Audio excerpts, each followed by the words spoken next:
Picture this unfolding on a crisp Christmas morning in our modest suburban home in Ohio, where the snow had blanketed the driveway in a deceptive layer of pristine white that crunched softly under my tires as I pulled up right on time. The kind of arrival that always carried with it a subtle undercurrent of apprehension, because returning to this place after years of building my own life in the city meant stepping back into the familiar rhythms of family expectations and unspoken hierarchies that had shaped my childhood. With the air already thick from the wood smoke curling from the chimney and the faint scent of Mom's percolating coffee mingling with the pine needles from the slightly lopsided tree she'd decorated the night before, its lights twinkling through the frosted front window like distant stars, mocking the grounded realities we all navigated. I had received Mom's enthusiastic text the evening prior, brimming with her characteristic exclamation points about how this holiday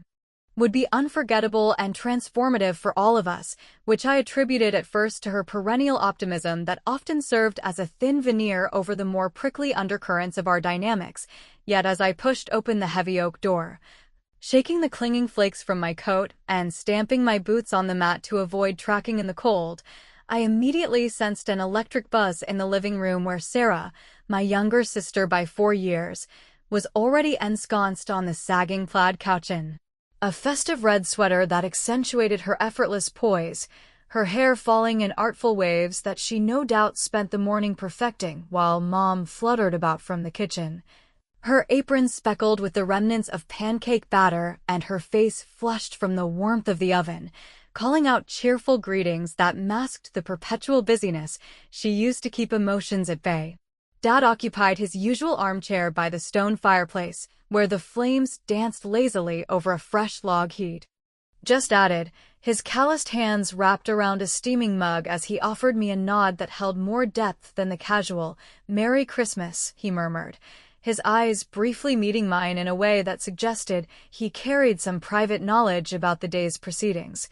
The sort of quiet solidarity we'd shared since I was the one who had shouldered the practical burdens during his health scares 2 years back, driving him to endless doctor's appointments while Sarah sent apologetic cards from her latest cross-country whim. We went through the motions of the obligatory embraces and exchanged pleasantries, the hugs lingering just long enough to fulfill tradition, but not so much as to invite real vulnerability. And then Mom clapped her flour-dusted hands together with a theatrical flourish, her voice rising in pitch to announce that it was finally time for the main event, the big reveal she had been hinting at for weeks, something she promised would change our lives in profound and positive ways, sparking a flicker of curiosity in me despite the cynicism that had built up from previous holidays where such proclamations often led to mismatched socks or generic gift cards rather than anything truly life-altering. Sarah straightened up immediately, her posture shifting into that eager anticipation she mastered so well, the one that always positioned her at the center of attention, and Mom, with all the suspense of a storyteller drawing out the climax,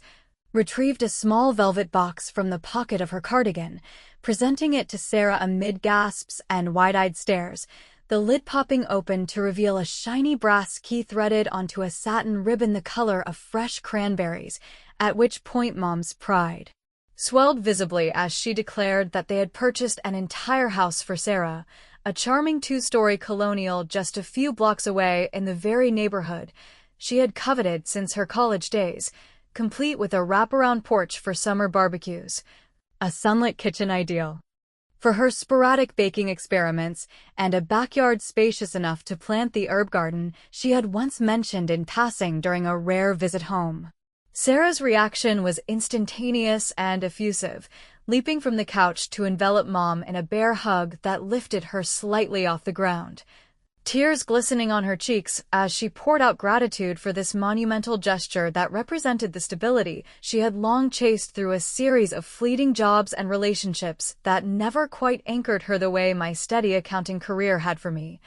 Even as I stood there amid the scattering of colorful wrapping paper on the worn hardwood floor, mustering a congratulatory smile that felt as stiff as the starched collars Mom used to iron for church, because deep down the favoritism stung with the familiarity of old wounds. recalling the birthdays when Sarah received the elaborate dollhouse while I made do with practical books on mathematics that Dad slipped me under the tree to nurture my pragmatic bent. The room filled with their shared laughter and animated chatter about inspections and moving timelines, Dad even contributing a rare chuckle from his perch as he adjusted the logs in the fire, and then Mom turned her attention to me, her expression softening into something akin to compensatory affection as she extended a simple manila envelope with a murmured, "And this is yours, Emily, something special from your father," which I accepted with fingers that betrayed a slight tremble born from the contrast of the moments before, unfolding it carefully to discover inside not a wrapped parcel, but a solitary sheet of paper, its edges frayed and faintly discolored as if it had been folded and refolded countless times, bearing dense lines of legal text that blurred slightly in the morning light streaming through the lace curtains, offering no immediate clarity or joy, but instead amplifying the sense of disparity that hung in the air like the steam from forgotten hot cocoa on the side table. As Mom guided Sarah toward the kitchen to dial the real estate agent and discuss mortgage details over fresh scones, their voices overlapping in excited plans for furniture rearrangements and neighborhood explorations, I lingered in the living room, the paper clutched in my hand feeling insubstantial against the tangible promise of Sarah's key, yet Dad's gaze followed me with an intensity that hinted at layers yet to be peeled back, his subtle twitch of a smile suggesting this document might harbor more significance than its humble appearance implied, and in that suspended moment, with the clock on the mantel ticking steadily toward noon,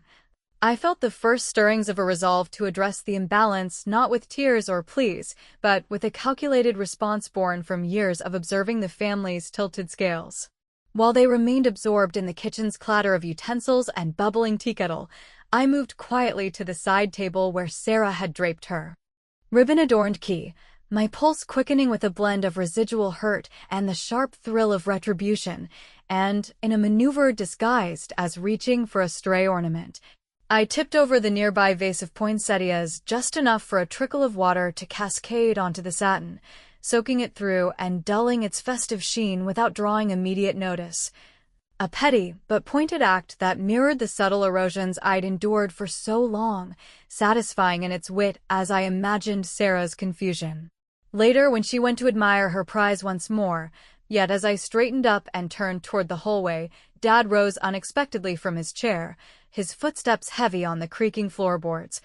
positioning himself in the archway with an expression that blended concern and quiet approval, his words low and deliberate as he said we should talk about the paper before the day spiraled further, leaving me poised on the edge of revelation amid the twinkling lights and the weight of family secrets pressing in from all sides. With the faint dampness from the poinsettia spill still lingering on the side table like a subtle testament to my impulsive act of balancing the scales, even if only in a small and secretive way, I followed the inviting aroma of slightly charred waffles drifting from the kitchen, where the sizzle of bacon in the cast-iron skillet provided a rhythmic backdrop to the family's shifting energies, pulling me into the breakfast nook that had always served as the hub for our most candid, if sometimes strained, conversations amid the checkered curtains filtering the pale winter sunlight and the steam rising from the percolator like unspoken thoughts seeking escape. Sarah had already claimed her spot at the oak table, her key now resting beside her plate on a paper towel she'd hastily grabbed to blot the unexpected moisture, chattering animatedly about the house's potential as she buttered a stack of golden waffles with exaggerated sweeps of her knife, her voice carrying that buoyant tone she reserved for moments of triumph, describing in vivid detail the open-concept layout that would allow her to entertain without the clutter of our childhood home's narrow hallways, while Mom hovered nearby, refilling coffee mugs with her usual efficiency born from decades of hosting these gatherings, her eyes darting between Sarah and me as if gauging the temperature of the room to ensure the morning's excitement didn't curdle into discomfort. Dad shuffled in last, his slippers scuffing softly against the linoleum floor that bore the faint scars from years of holiday spills and hurried cleanups. settling into his chair at the head of the table with a quiet grunt that spoke volumes about the effort it took him to maintain composure after our brief exchange in the hallway. His gaze lingering on the envelope peeking from my pocket as he reached for the syrup pitcher, a gesture that felt deliberate, almost protective, reminding me of how he'd always been the steady anchor during family tempests, quietly supporting my decisions like the time I chose to stay local for college to help with bills while Sarah ventured off to pursue her undefined passions. The meal unfolded with the clink of forks against plates and the occasional burst of Sarah's laughter punctuating her tales of the realtor's tour. How the master bedroom overlooked a quiet cul-de-sac perfect for morning yoga sessions she swore she'd start once settled, and I couldn't help but interject with a probing question wrapped in casual curiosity, asking Mom and Dad how they had managed to swing such a substantial purchase after the financial tightrope we'd all walked since the recession hit our town hard, laying off half the factory workers, including Dad, for a spell that left me wiring portions of my first paycheck back home to cover groceries and utilities. A sacrifice that now seemed overshadowed by this grand gesture directed solely towards Sarah's direction. Mom's response came hedged with pride and a touch of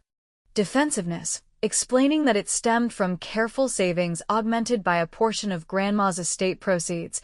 the ones we'd assumed were divvied up evenly after her passing 3 years prior,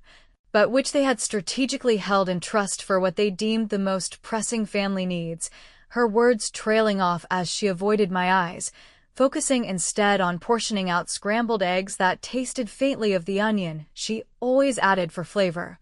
while Dad cleared his throat and added a non-committal murmur about long-term planning, his fork methodically cutting into his waffle as if to underscore the precision he valued in such matters. The conversation veered into more personal territory when Sarah, emboldened by the warmth of the food and the validation, leaned across the table to confide in a stage whisper about the house's hidden strings, revealing that it wasn't an outright gift, but tied to the broader inheritance web, meaning potential shared upkeep costs or even disputes over boundary lines with the adjacent lot that Grandma once eyed for expansion, a detail she glossed over with a wave of her hand, but which landed on me like a subtle revelation, stirring memories of how Sarah had always navigated family assets with a lighter touch, like the time she borrowed from our joint savings for a spontaneous road trip during college, leaving me to replenish it alone while Mom chalked it up to youthful exuberance. I felt the internal tug-of-war intensify, the dilemma of whether to voice the injustice bubbling within me or maintain the fragile peace for Dad's sake,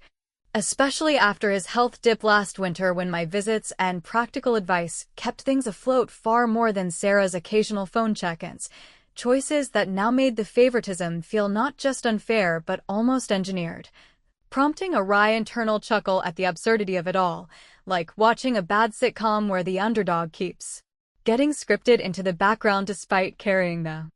plot. As plates emptied and the conversation lulled into satisfied sighs, with Mom starting to clear the debris toward the sink where suds already foamed invitingly, I spotted my opportunity for a clever undermining of Sarah's relentless bragging,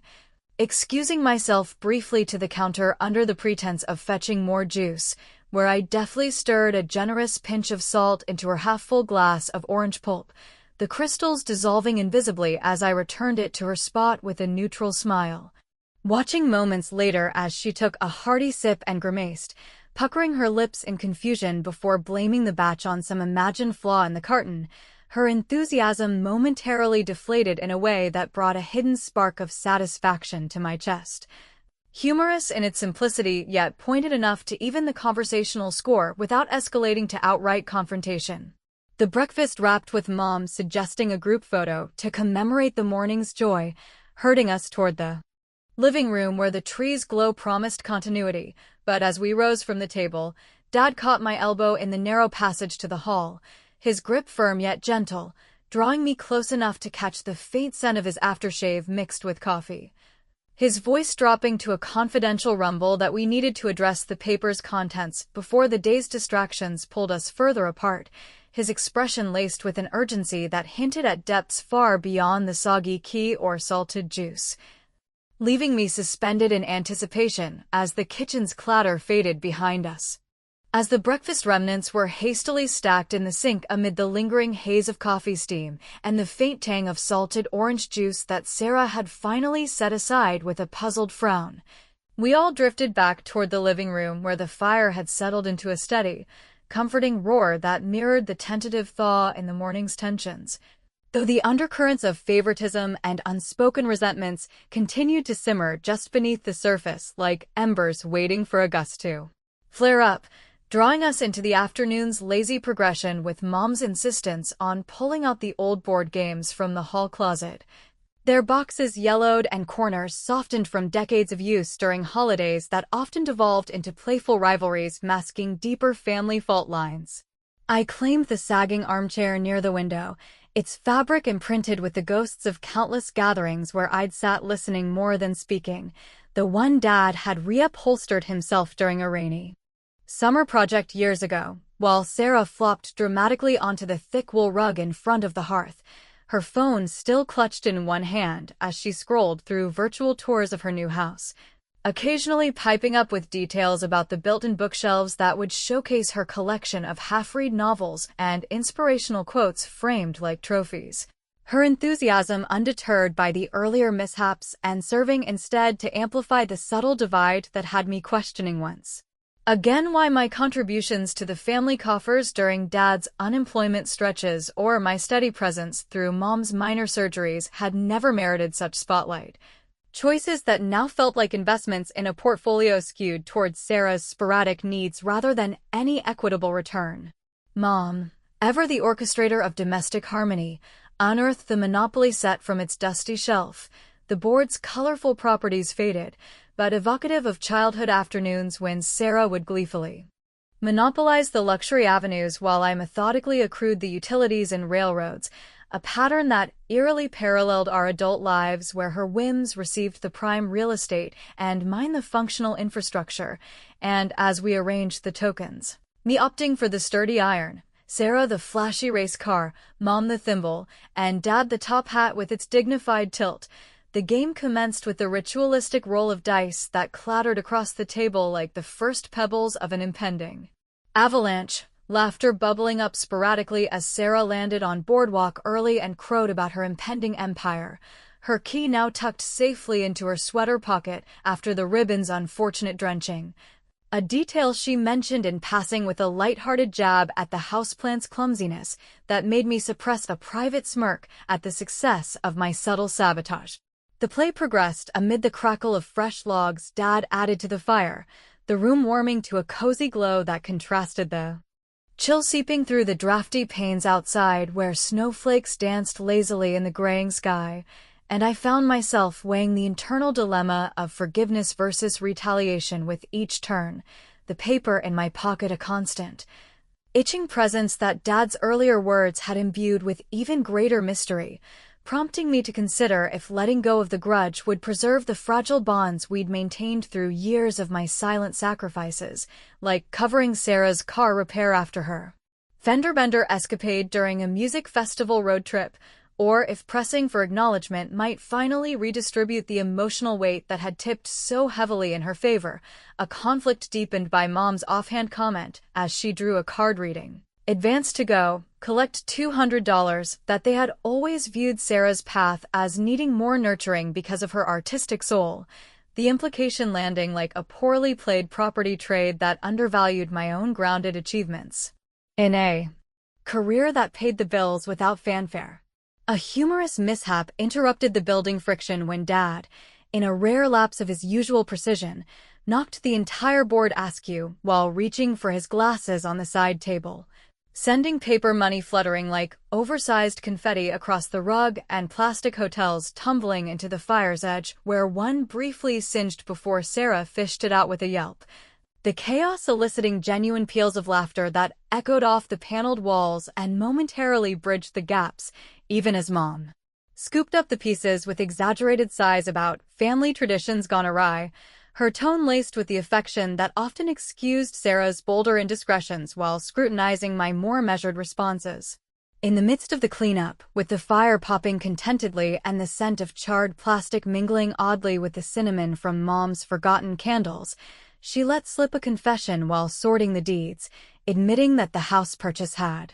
drawn from a specific loophole in Grandma's will that allowed for discretionary allocations to the most deserving, based on demonstrated need, a twist that suggested not just parental bias, but potential foul play in how the estate had been interpreted. Especially since I'd overheard whispers during the funeral about equal shares that now appeared rerouted, stirring a fresh wave of uncertainty about the paper's role in this tangled financial legacy and making me wonder if Dad's secretive handling was a counterbalance or complicity. The game resumed with lighter stakes, the reshuffled board a metaphor for second chances I wasn't sure I wanted to grant, and as Sarah boasted about her next role landing her a hotel on Park Place, I seized the moment for a witty exposure of a long-buried family lie, casually steering the conversation to Grandma's heirlooms and prompting Sarah, under the guise of nostalgia, to recount the lost silver locket she'd supposedly misplaced during a move. Only for me to reveal with feigned surprise that I'd seen it pawned at the local shop 2 summers back when she needed quick cash for a concert ticket splurge. The truth dropping like an unexpected community chest card that left Mom's mouth agape and Sarah sputtering excuses about youthful mistakes, a satisfying revenge that shifted the room's power dynamic just enough to mirror the scales I'd felt tipped for so long.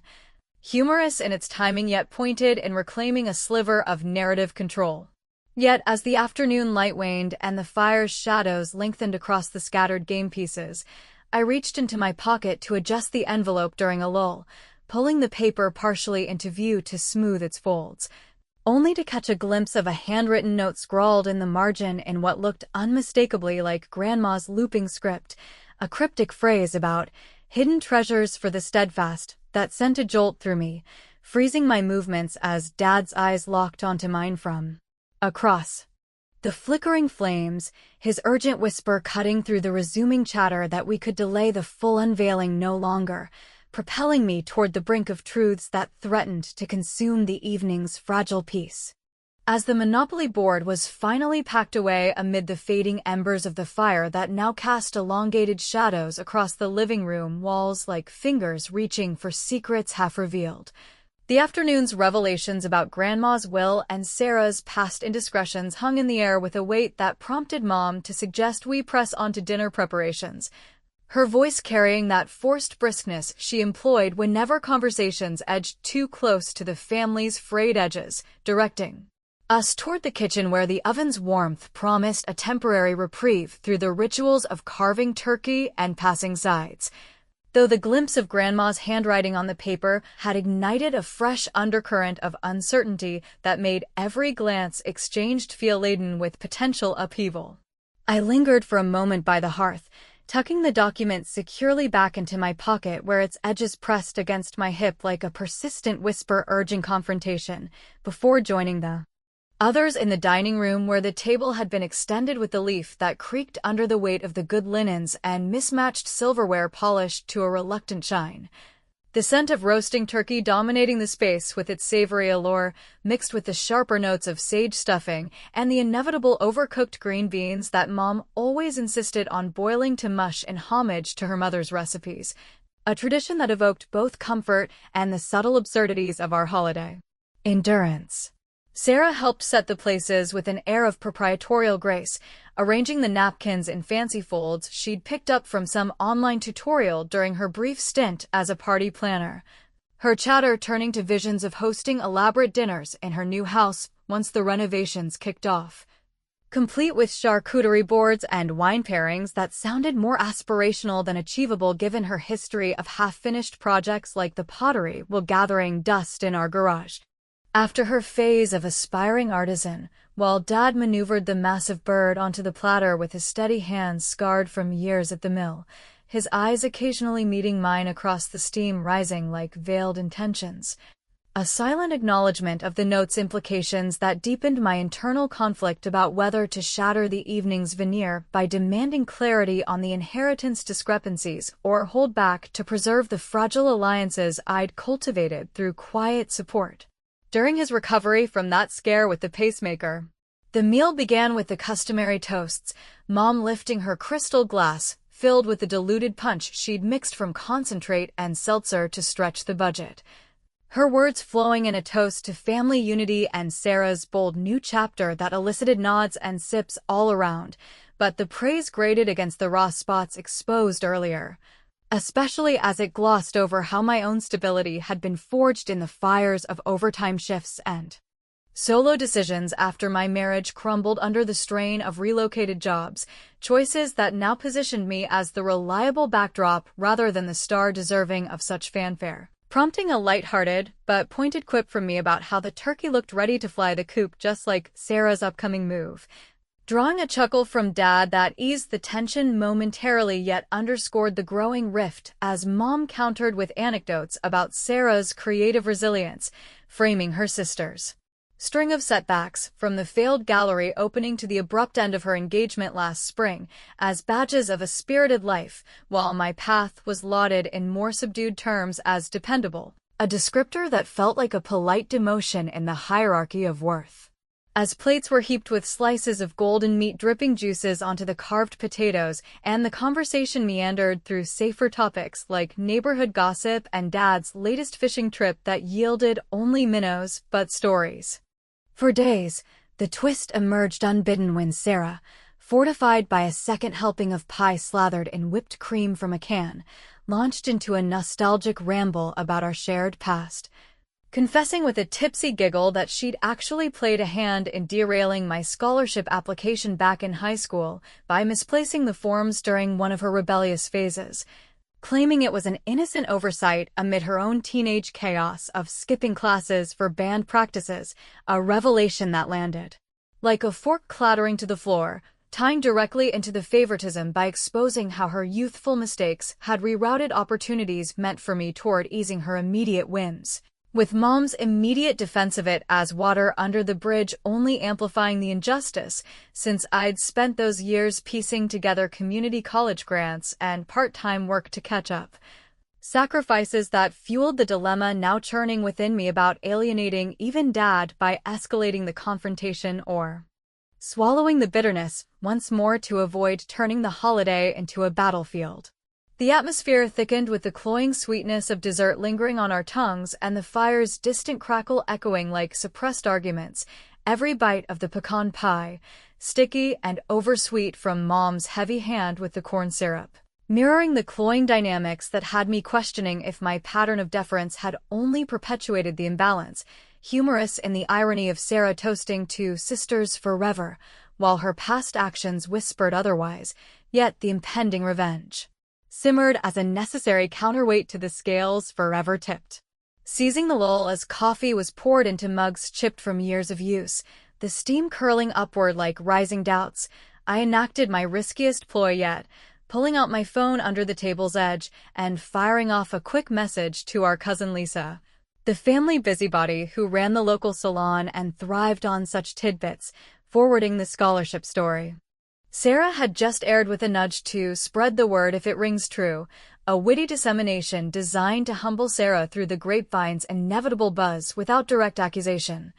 Satisfying in its indirect sting as I imagined the ripples hitting her pristine new image by New Year's, but the ploy backfired slightly when Mom caught the glow of my screen and misinterpreted it as work encroaching on family time, her reproachful glance alienating me further from her alliance and drawing Sarah's suspicious squint that hinted at brewing counter-retaliation. The dinner wound down with the scraping of chairs and offers to help with dishes that masked the escalating unease, but as the group dispersed toward the living room for after-dinner relaxation, Dad rose abruptly from his seat at the table's end, his face drawn with a pallor that spoke of unspoken burdens, grasping my arm with an insistence that brooked no delay as he steered me toward the side porch door, the cold draft rushing in like an omen while he demanded in a voice edged with finality that we confront the paper's full meaning right there in the encroaching dusk, his urgency propelling us into the revelation's shadow just as the house lights flickered on against the gathering night. with the side porch door clicking shut behind us against the encroaching chill of the early evening that wrapped the yard in a hush broken only by the distant chime of wind chimes from the neighbors' eaves and the muffled laughter seeping from the dining room where Mom and Sarah were, likely stacking plates in the sink under the guise of post-dinner bonding. Dad and I huddled under the bare bulb's harsh glow that illuminated the frost-kissed railing like a makeshift confessional, his breath forming cloudy exhales in the crisp air as he gently but insistently urged me to unfold the paper once more, his voice low and threaded with the gravity of a man who had carried this secret through seasons of family strain, revealing in measured tones that it was no mere consolation, but the authentic deed to Grandma's cherished lakeside cabin nestled in the Michigan woods, the very retreat where we'd spent summers tangled in mosquito nets and skipping stones across the glassy water. A property she had explicitly bequeathed to me alone in a codicil to her while tucked away from the main estate distribution because she had witnessed the imbalances firsthand during her later years, confiding in letters to me about how my steadfast reliability mirrored her own life's quiet fortitude, while Sarah's flights of fancy often scattered resources like autumn leaves. The document's fine print detailed the cabin's rustic charms, the wraparound deck overlooking the inlet where Dad taught us to fish with worms dug from the damp earth, the loft bedroom with its slanted ceiling that held echoes of ghost stories told by flashlight, and the adjacent plot of wild land rich with berry bushes and towering pines that could fetch a premium in today's market or serve as a personal sanctuary far surpassing the material value of Sarah's suburban starter home. Yet Dad explained with a pained expression that presenting it now meant navigating the thorny path of taxes and possible legal challenges from Mom, who had long advocated for pooled family assets under the banner of equity, despite her actions favoring Sarah's immediate whims,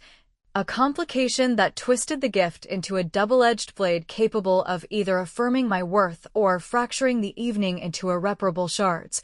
especially since accepting it outright would demand a confrontation that could unravel the threads of holiday pretense we'd all clung to amid the turkey's remnants and the pie's sticky sweetness. Inside, the house lights twinkled warmly through the frost-laced windows like a facade of normalcy, Sarah's voice rising in animated plans for her housewarming party complete with string lights and craft cocktails that painted her future in glossy hues.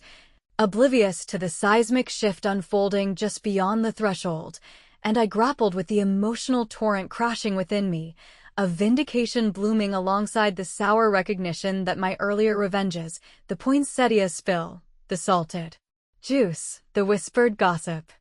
seeded through cousins, now seemed like childish jabs against this profound counterweight, humorous in their petty scale like footnotes to a larger narrative of overlooked endurance,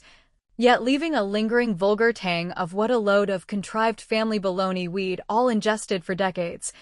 Choices that had me second-guessing if prioritizing harmony had merely enabled the favoritism, or if this moment called for a bolder reclamation to honor Grandma's intent and my own sacrifices, from the nightside balance ledgers by lamplight to fund Dad's medications to the weekends sacrificed for Sarah's bailouts after her impulsive escapades. Dad's hand rested on the railing, knuckles white against the wood as he shared his regrets for not intervening sooner, admitting he'd colluded in the silence to avoid Mom's tears during lean times, but now saw the toll it exacted.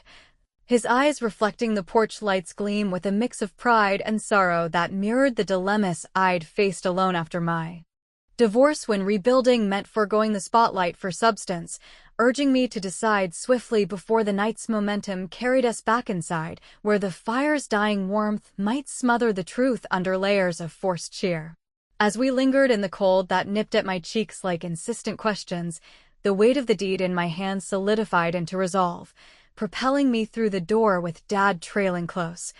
The transition from porch chill to indoor heat jarring as we re-entered the living room where Mom and Sarah lounged on the couch amid scattered cushions and the radio's soft croon of carols. The atmosphere still humming with dessert-induced lethargy that I shattered by drawing the paper from my pocket and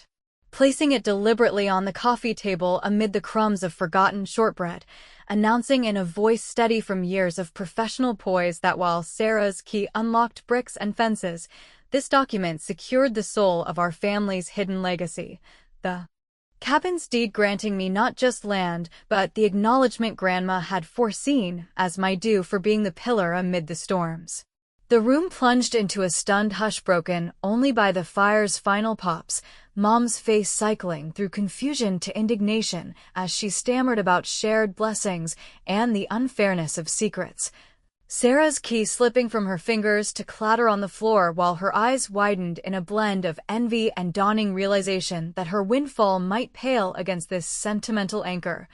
Dad's nod offering silent affirmation that anchored me amid the brewing storm of accusations and pleas for reconsideration that swirled like the snow now accumulating outside, arguments bubbling toward midnight with no clear resolution as alliances shifted and old wounds reopened under the tree's twinkling facade. Slipping out to the backyard alone as the clock chimed the hour, the deed refolded in my coat pocket against the night's deepening freeze,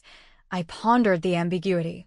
of this revelation, whether it mended the rifts with a long-overdue balance or merely etched new divides into our bonds. The cabin's promise both a triumphant revenge in its quiet profundity and a curse that questioned if true equity could ever flourish in soil tilled by favoritism, leaving the holiday's echoes to fade into a thought-provoking silence where family ties dangled unresolved like the last ornaments swaying in the draft.